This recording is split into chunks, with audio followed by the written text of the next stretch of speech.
వారం రోజులు అవుతుంది సరిగా అయితే ఇక మిషన్ కాడికి అయితే పోక బట్టలు అయితే స్టిచ్ చేయక వారం తర్వాత అయితే ఇప్పుడు ఈ యొక్క బ్లౌజ్ అయితే కంప్లీట్ చేసిన.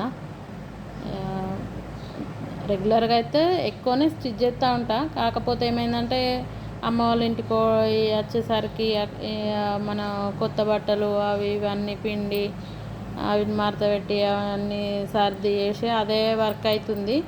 అవి అయితే కంప్లీట్ చేసుకునేసరికి మా చిన్న అమ్మాయి అయితే హాస్టల్ అయితే వెళ్ళింది కదా, ఆమె వెళ్ళేసరికి కూడా కొంచెం మంచిగా అనిపించలే నాకైతే.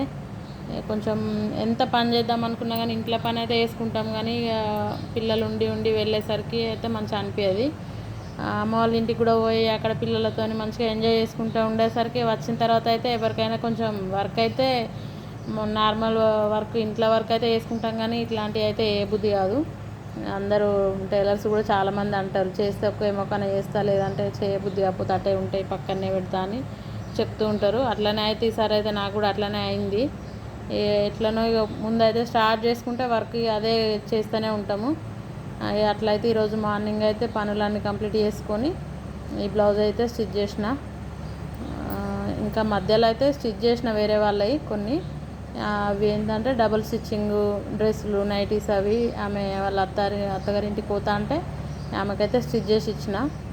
ఇప్పుడు ఎవరు కూడా ఎక్కువ అడగట్లేదు కాబట్టి ఆపిన. దసరా వెళ్ళిన తర్వాత అయితే దసరాకు పని బాగుంటుంది కదా అని ఆపిన బట్టలు డైలీ వేర్ బట్టలు అయితే ఇప్పుడు ఇచ్చిపోతున్నారు. అవి అయితే కుట్టాలి. Thank you for watching.